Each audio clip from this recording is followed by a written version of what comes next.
하나님의 말씀은 에베소서 2장 1절에서 10절 말씀입니다. 에베소서 2장 1절에서 10절 말씀입니다. 우리 조금 길지만 우리 다 같이 한 목소리로 읽도록 하겠습니다. 그는 허물과 죄로 죽었던 너희를 살리셨도다. 그 때에 너희는 그 가운데서 행하여 이 세상 풍조를 따르고 공중의 권세 잡은 자를 따랐으니 곧 지금 불순종의 아들들 가운데서 역사하는 영이라. 청에는 우리도 다 그 가운데서 우리 육체의 욕심을 따라 지내며 육체와 마음에 원하는 것을 하여 다른 이들과 같이 본질상 진노의 자녀였더니 긍휼이 풍성하신 하나님이 우리를 사랑하신 그 큰 사랑을 인하여 허물로 죽은 우리를 그리스도와 함께 살리셨고 너희는 은혜로 구원을 받은 것이라.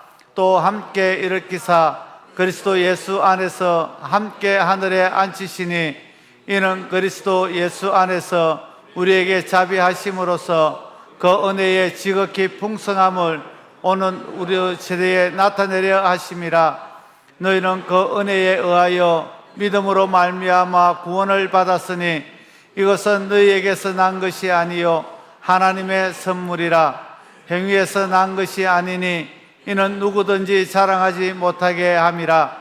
우리는 그가 만드신 바라 그리스도 예수 안에서 선한 일을 위하여 지으심을 받은 자니 이 일은 하나님이 전에 예비하사 우리로 그 가운데서 행하게 하려 하심이니라. 아멘. 담임 목사님 나오셔서 말씀 전해 주시겠습니다. 할렐루야. 벌써 성년주일이 됐습니다. 옆에 분들하고 먼저 같이 인사하겠습니다. 우리는 율법을 넘은 은혜의 사람입니다. 인사하겠습니다. 율법을 넘은 은혜의 사람입니다. 네, 우리가 오늘 성년주일을 맞습니다. 성년주일은 올 한 해 우리 가운데 함께 하신 하나님의 은혜를 우리가 더 깊이 생각할 수밖에 없는 날이죠. 지난 한 해 동안에 우리 가운데 함께 하셨던 은혜, 또 우리가 주님을 향하여서 했던 믿음의 자리들을 잘 돌아보는 이제 그런 시간들입니다. 우리 지난주부터 시작해서 이번 주까지 송구영신 예배 때까지 예배가 많이 있습니다. 물론 밖에도 여러 가지로 분주한 일들이 굉장히 많으시겠지만 예배를 많이 나오시라고 여러분에게 초청해 드리는 이유는 지난번 금요일에도 말씀드렸지만 우리가 이렇게 먼저 송구를 잘해야 됩니다. 송구라는 건 옛것을 보내는 거죠. 2025년을 보내면서 2025년이라는 숫자만 보내는 게 아니라 그 속에서 잘못됐던 것들, 또 하나님 앞에 불성질했던 것들, 하나님 앞에 부끄러웠던 것들, 하나님 앞에 회개할 것들을 잘 정리해서 그거부터 함께 같이 떠나보내야 되는 거죠. 그리고 우리가 깨끗해진 그릇들 가지고 주님이 우리 가운데 새롭게 다가오시는 은혜, 영신을 해야 되는 거죠. 새 것을 받아들이는 그런 준비를 하는 시간들이죠. 그래서 예배가 많습니다. 30시간 연속 예배가 있고 이 예배들 통하여서 여러분에게 30시간 내내 참석하지 않아도 1시간, 2시간만이라도 여러분이 오셔서 가만히 바쁜 중에 자리를 잡고 앉으셔서 하나님과의 깊은 교제가 있기를 간절히 바랍니다. 2025년에 하나님이 나에게 주셨던 것도 깊이 생각하고 또 우리가 하나님 앞에 잘한 것들, 잘못했던 것들도 깊이 생각하고 그래서 송구할 거는 송구하고 그 다음에 영신할 것은 영신하는 겁니다. 이런 시간들이 우리에게 참 귀중하기 때문에 이런 예배의 시간들이 있다는 거 여러분들이 기억하시고 그 하나님의 은혜 속에 올 한해를 잘 정리하시고 마무리하시고 새해를 맞으시기를 간절히 축복합니다. 이번 송구영신 예배는 시간이 이따가 광고하시겠지만 11시 20분부터입니다. 31일 날 밤 11시 20분부터입니다. 그래서 여러분들 시간을 잘 기억하시고 나오시기를 간절히 바라고요. 우리가 하나님 앞에 이렇게 우리의 언제나 신앙의 기초를 만들 때 신앙 기초에 가장 중요한 건 예수 그리스도의 반석 위에 쓰는 거죠. 예수 그리스도의 반석, 그 예수 그리스도의 반석이라는 건 뭘 의미하냐? 결국은 예수 그리스도가 우리 가운데 열어주신 은혜의 문이에요. 예수님은 우리 가운데 찾아오셔서 율법 가운데 매여있던 우리들을 은혜 가운데로 인도하신 분이에요. 예수께서 이 땅에 오셔서 하나님 말씀이 그냥 율법과 같이 남아있는 자리를 하나님의 은혜의 자리로 우리를 이끌어 주신 거예요. 하나님의 은혜라는 것을 잘 알지 못하고 그저 율법을 통하여서 우리의 죄가 무언지를 그것을 찾아가고 있던 우리들을 향하여서 죄의 문제를 해결하고 그 죄의 문제를 넘어서 진정으로 우리가 하나님의 은혜 가운데 들어갈 수 있도록 문을 열어주신 것이 예수 그리스도시죠.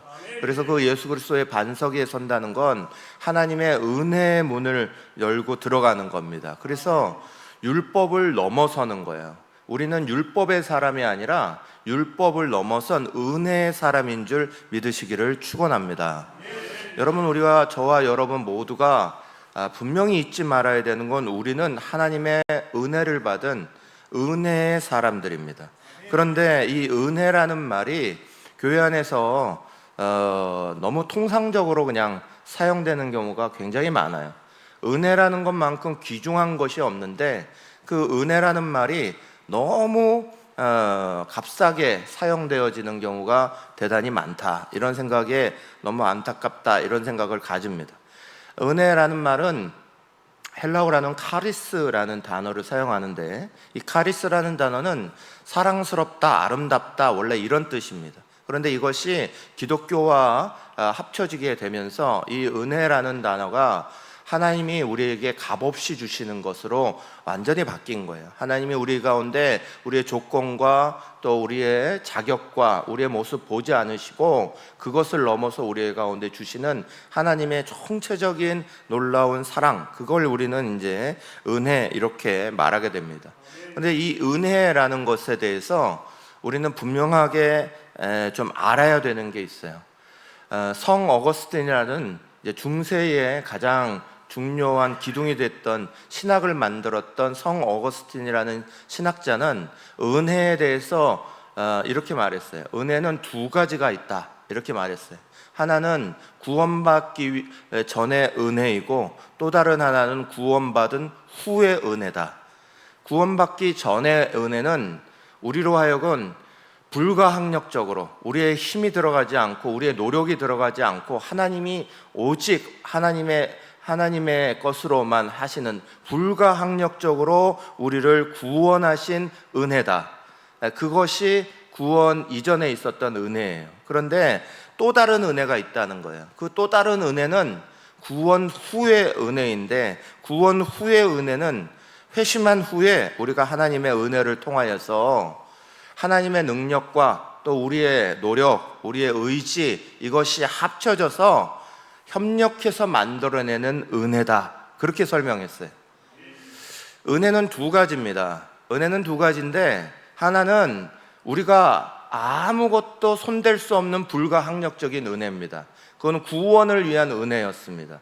그러나 구원을 받고 오늘 살아가고 있는 우리에게는 또 다른 은혜가 있다는 거예요. 그 또 다른 은혜는 나의 삶이 들어가는 은혜라는 거예요.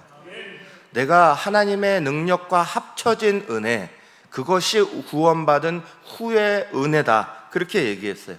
존 칼빈도 역시나 우리 개혁주의 신앙을 만들었던 존 칼빈도 역시나 똑같이 말했습니다. 은혜는 두 가지가 있는데 하나는 죄인이 의롭게 되는 은혜이고 또 다른 하나의 은혜는 그 의롭게 된 의인이 성화되어 가는 은혜다, 이렇게 말했어요. 그러니까 오늘 우리가 가지고 있는 은혜는 그저 하나님이 나에게 주시는 그것으로만 그냥 받아들이는 은혜만이 아니라는 거예요. 그 은혜는 우리가 불가항력적인 은혜가 분명히 있어요. 그 구원에 이르게 하시는 하나님의 우리의 힘이 아무것도 들어갈 수 없는 하나님의 불가항력적인 은혜가 있다는 거예요. 그러나 오늘 우리에게 더 중요한 건 은혜 받은 이후에 우리의 삶이 하나님과 합하여져서, 하나님의 능력과 합하여져서 우리의 삶이 들어가는 은혜가 있다는 거예요. 우리의 삶이 들어가지 않으면 안 되는 은혜가 있다는 거예요.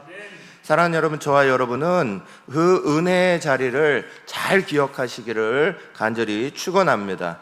사람들의 생각에 따라서, 사람들은 자기의 생각, 자기의 가치관에 따라서 인생을 보는 눈이 다르죠. 그게 세계관이라는 겁니다. 그 세계관이라는 것은 세 가지로 보통 나눌 수 있어요. 첫 번째는 운명론적인 거예요. 내가 정해진 대로 가는 거지 뭐, 흘러가는 대로 흘러가는 거지 뭐, 인생에 뭐 그렇게 가는 거지라고 말하는, 그게 운명론적인 거예요.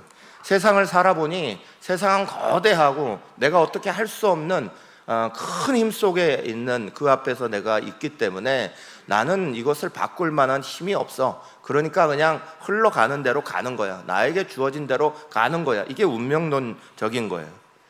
한 거지가 있었습니다. 깡통을 들고 늘 구걸하러 다니는 그런 거지였습니다.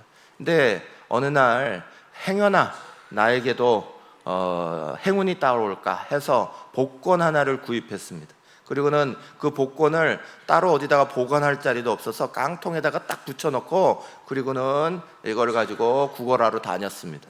그러다가 한참 시간이 지나서, 며칠 시간이 지나서 우연히 복권 당첨 받는데 이게 웬일, 1등이 된 거예요. 그래서 와, 그러면서 나도 이런 날이 있네 그러면서 어깨춤을 덩실덩실 추면서 깡통을 빙빙빙빙 돌리다가 하도 신이 나갖고 강물에 가갖고는 깡통을 휙 집어던져 버렸습니다. 그리고는 이제는 나는 깡통 신세 다 면했다, 그렇게 하는 순간 아차 했어요. 거기에 복권이 붙어있다 하는 게 들어갔던 걸 알았어요. 깡통에 그것이 버려지는 순간 이 거지가 뭐라고 그랬냐, 그렇지, 이 거지 팔자 어디 가겠어, 그랬다는 거예요. 여러분, 운명론에 빠지는 사람들은 이런 거예요. 내가 그냥 나에게 뭔가 행운이 찾아오는 거, 아니면 내가 뭔가 요행이 일어나는 거, 그거 이상의 뭐 다른 것들이 생각되지 않는 거, 그게 운명론적인 생각이에요. 또 다른 생각은 노력한 만큼 합당한 보상이 있어야 한다는 세계관이에요. 내가 이렇게 노력했으면 거기에 따라서 이런 것들이 주어져야 한다. 그런데 이거에 신학적으로 보면 이걸 율법주의 세계관이라고 보는 거예요. 율법주의 세계관은 하나님이 하라고 한 거, 하지 말라고 한 거, 지키라고 한 거, 어기면 안 된다고 한 거, 이거를 다 지켜내는 거예요. 내가 이렇게 하나님이 하라고 한 거에 있어서는 열심히 했어요. 내가 하나님이 하지 말라고 한 거는 안 했어요. 그러면 하나님도 나에게 그에 합당한 보상을 주셔야 한다는 거예요. 나도 하나님이 나한테, 내가 하나님이 이렇게 하라고 한 것 열심히 했으니까, 이렇게 하지 말라는 거 이렇게 안 했으니까, 그럼 나한테도 이렇게 다가와야 된다, 이렇게 생각하는 거예요. 그렇기 때문에 이것들을 통하여서 반드시 하나님은 나한테 이렇게 해줘야 된다, 또 우리의 인생의 자리는 이렇게 결과를 얻게 된다, 이런 생각이 율법주의적인 생각이에요. 굉장히 교과서적인 생각이죠. 또 하나의 생각은 은혜의 생각입니다. 은혜 중심의 생각은 사람들이 수고하죠. 애를 씁니다. 그러나 그 애쓰는 것 그 자체도, 수고하는 힘도 하나님이 주신 은혜라는 거예요. 하나님이 이 모든 것들에 내게 은혜 주셔서 나로 하여금 이것들을 감당할 수 있게 해주셨다는 거예요. 그래서 내가 이걸 할 수 있는 것 자체가 하나님 주신 은혜라는 거예요. 우리 금요일 날 같이 말씀을 쭉 나눴는데, 그때 최기동 할아버지 얘기를 해드린 적이 있습니다. 그 최기동 할아버지, 거린이었던 그 사람이 자기도 거린이지만 다른 사람을 먹여 살리는 것 통하여서, 그래서 지금 음성의 꽃동네가 시작되게 된 그 기초가 됐던 사람이 이 최기동이라는 거린 할아버지입니다. 근데 그 최기동이라는 분이 말했던 것이 있어요. 내가 벌어먹을 힘만 있어도 하나님의 은혜다 그랬어요. 내가 벌어먹을 힘만 있어도 하나님의 은혜다. 오늘 우리의 삶의 자리는 어떤 세계관, 어떤 것 속에서 바라보는지를 잘 봐야 합니다. 우리는 은혜의 세계관을 가지는 게 참 중요합니다. 그럼에도 불구하고 우리의 삶은 수많은 경우에 운명론적인 것들에서 빠져나오지 못하는 경우가 많고, 적절한 보상을 바라는 것에서 빠져나오지 못하는 것들이 대단히 많이 있어요. 하나님의 은혜는 우리로 하여금 때로 우리가 생각하지 못한 것들도 주시지만, 또 생각하지 못한 것들 속에서 우리로 하여금 또 다른 것들을 만나게 하시는 경우도 있는 거예요. 그래서 이 은혜라는 것에 대해서 우리는 깊은 생각들을 가질 필요가 있습니다. 교회에서는 은혜라는 단어가 가장 많이 사용되는 단어이기도 하지만 가장 값싸게 사용되는 단어이기도 해요. 은혜가 값싼 은혜가 되지 않으려면 오늘 우리가 읽은 에베소서 2장 1절에서 10절 말씀이 굉장히 중요합니다. 성경 전체를 통틀어서 은혜에 대해서 가장 잘 설명하고 있는 본문이 에베소서 2장 1절에서 10절, 오늘 우리가 읽은 말씀이에요. 여기에는 이 값싼 은혜가 되지 않도록 먼저 우리로 하여금 꼭 기억하라고 하는 게 있어요. 1절부터 3절입니다. 같이 말씀 읽겠습니다. 그는 허물과 죄로 죽었던 너희를 살리셨도다. 그때의 너희는 그 가운데서 행하여 이 세상 풍조를 따르고 공중의 권세 잡은 자를 따랐으니 곧 지금 불순종 가운데서 역사하는 영이라. 전에는 우리도 육체와 마음에 원하는 것을 하여 다른 이들과 같이 본질상 진노의 자녀이었더니. 아멘. 사랑하는 여러분, 우리가 은혜라는 것에 대해서 생각할 때 가장 먼저 생각해야 되는 것 중에 하나, 그리고 늘 생각해야 되는 것 중에 하나, 우리가 오늘 1절부터 3절 말씀처럼 우리의 존재가 어떠했냐는 거예요. 우리의 존재가 어떤 모습이었냐, 이거 잊어버리는 순간 은혜는 값싼 은혜가 되기 시작합니다. 오늘 1절에서부터 3절은 허물과 죄로 이미 우리는 죽었다는 거예요. 우리는 세상의 풍조를 따랐고 불순종의 아들들 가운데서 있었고, 우리는 본질상 진노의 자녀였다는 거예요. 사람이 개구리 올챙일적 생각 못한다고, 이전에 우리가 처음부터 다 좋았는데 오늘 내가 이렇게 좋았어 라고 생각하는 사람은 감사가 없죠. 고마움이라는 게 없어요. 은혜는 말 그대로 하나님의 말할 수 없는 큰 사랑입니다. 그 은혜를 잘 알려면 우리가 어떤 존재였는지를 절대 잊어버리면 안 된다고 먼저 1절부터 3절이 말씀하고 있는 거예요. 우리는 하나님 앞에 바른 사람이 아니었다는 거예요. 우리는 우리의 모습이 하나님 앞에 부끄러운 사람일 수밖에 없었다는 거예요.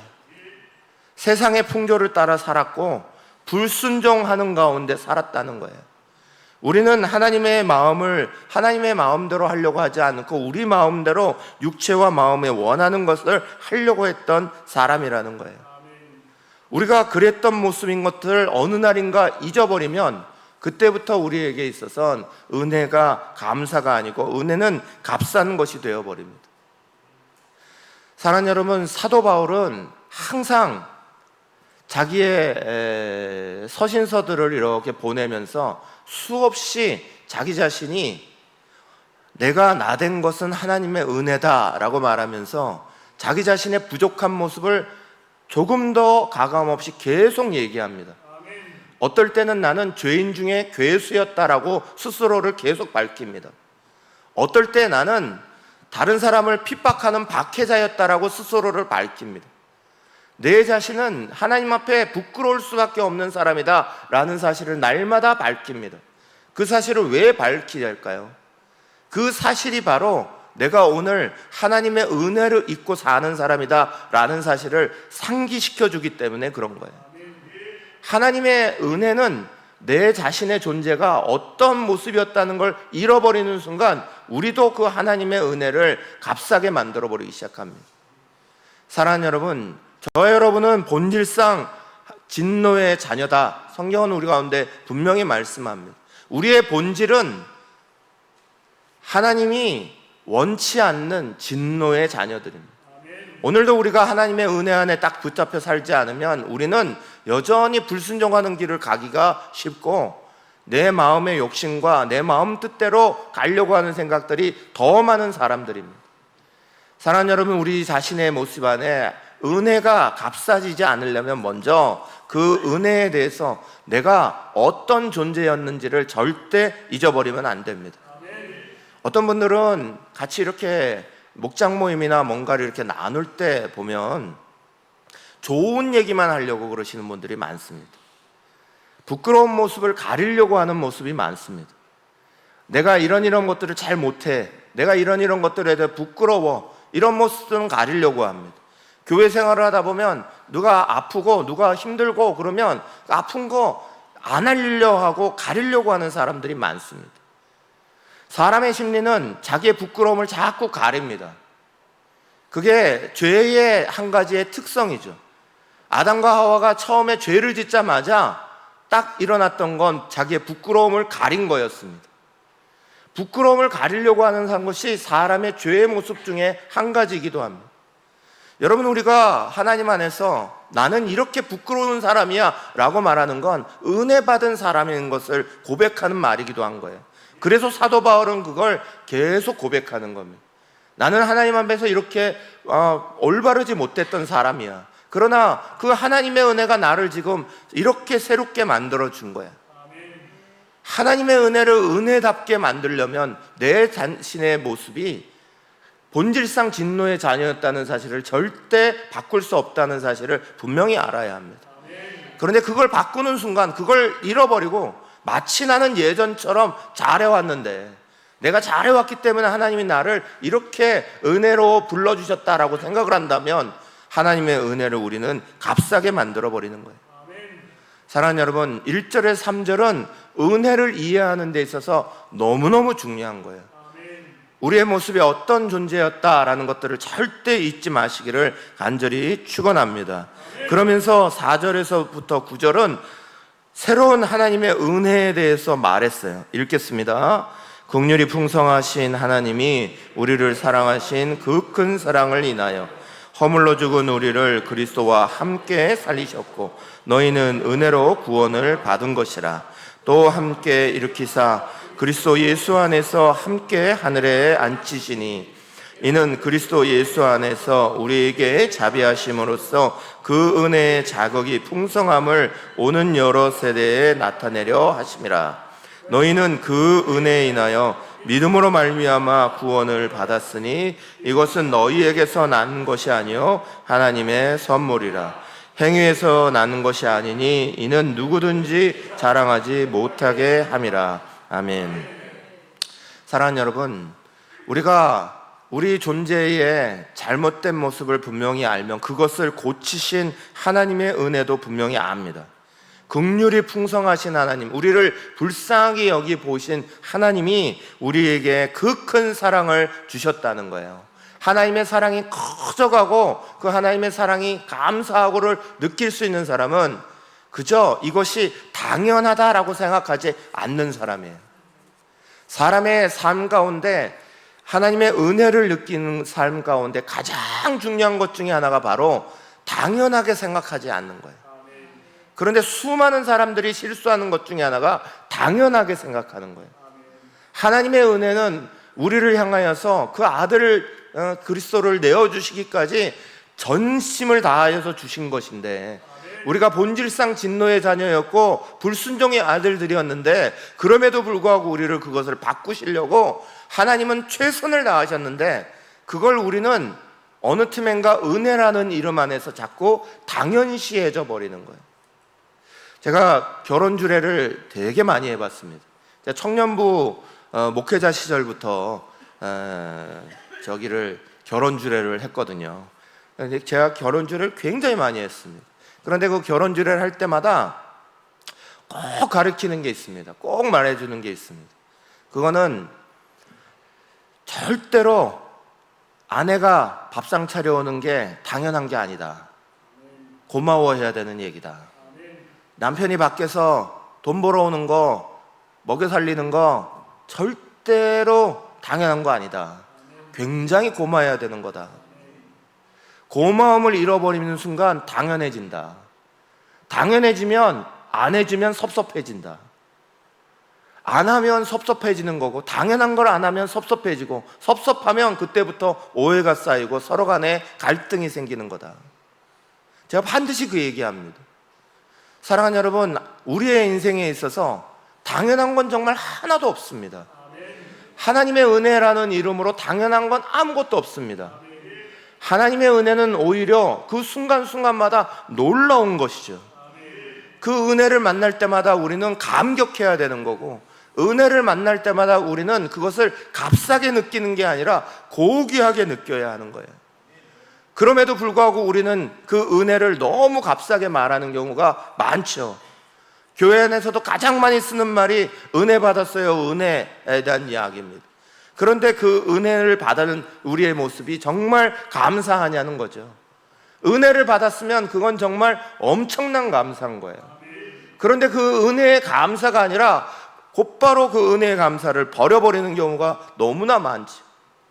여러분, 사람의 삶 가운데 행복이라는 단어와 또 축복이라는 단어는 둘 다 복이에요. 그런데 이 단어는 비슷하지만 완전히 다른 단어입니다. 행복이라는 건 영어 단어에서 해피니스라고 쓰죠. 행복은 해피니스입니다. 근데 해피니스라는 단어는 우연히 일어났다라는 해픈으로부터 시작된 파생된 단어예요. 다시 말하면 이런 거예요. 행복이라는 건 우리가 뭔가 내가 생각하지 않았는데 일이 잘 풀린 거예요. 그때 되게 행복함을 느끼는 거예요. 밖에 길을 걸어가는데 우연히 오랜 친구를 만나요. 되게 행복한 거예요. 불행도 마찬가지예요. 우리가 뭔가 내가 예상할 수 없는 것들이 뭔가 나에게 확 다가왔다는 거예요. 그래서 그것으로 말미암아 무너져 버렸다는 거예요. 그게 불행이라는 거예요. 해픈에서부터 시작하는 거예요.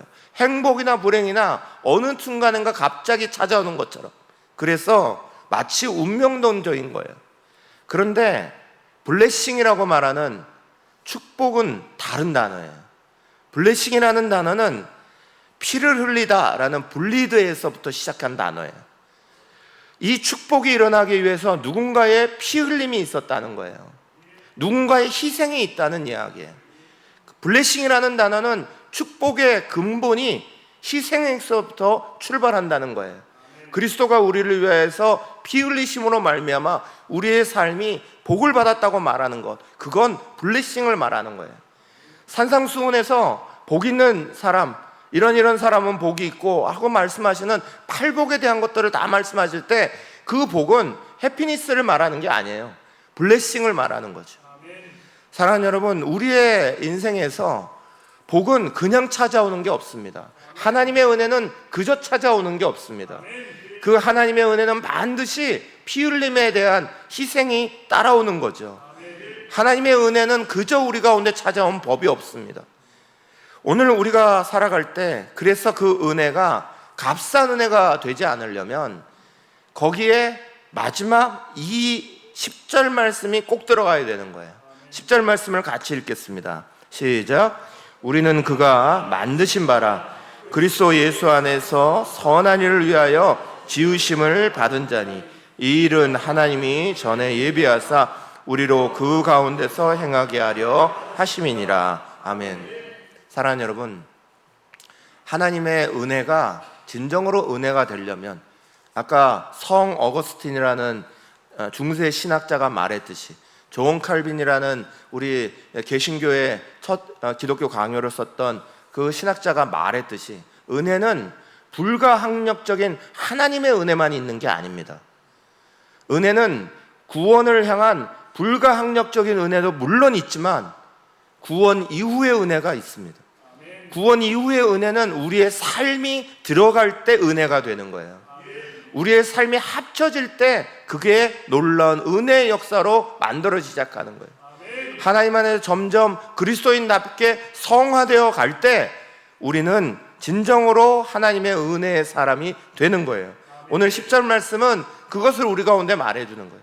하나님이 우리를 지으시고 은혜를 베푸신 가장 중요한 건 하나님의 선한 역사에 동참하게 하시는 거예요. 그 하나님의 일들에 우리 자신들을 바꿔 나가고 하나하나 같이 들어갈 때 은혜가 은혜되는 거예요. 2023년을 살고 2024년을 살고 올해 2025년을 살았습니다. 사랑하는 여러분, 한 해 한 해가 지나갈수록 여러분은 하나님의 은혜 앞에 점점 더 나아가셨습니까? 하나님의 은혜 앞에 나아간다는 말은 우리가 점점 더 그리스도를 닮아가는 성화되어 간다는 이야기예요. 내 삶이 점점 그리스도인답게 변화되어 간다는 소리예요. 작년에 변화되지 못할 것을 올해 2025년은 더 많이 변화되어야 되는 거예요. 그것이 성화되어 가는 은혜예요. 사랑하는 여러분, 은혜는 과거에 구원받은 은혜만 은혜가 아닙니다. 오늘 우리가 살아가는 자리 안에서, 내가 살아가고 있는 자리 안에서 하나님의 응력과 합쳐지는 은혜, 그게 오늘 우리 가운데 진정으로 필요한 은혜입니다. 피아노 연주자들 옆에 앉아서 피아노 악보를 이렇게 넘겨주는 사람이 있습니다. 무대에서 주인공은 피아니스트지만 그 피아니스트의 곡의 흐름을 막지 않고 잘 연결해 주도록 그것을 넘기는 사람을, 이거를 페이지 터너라고 부릅니다.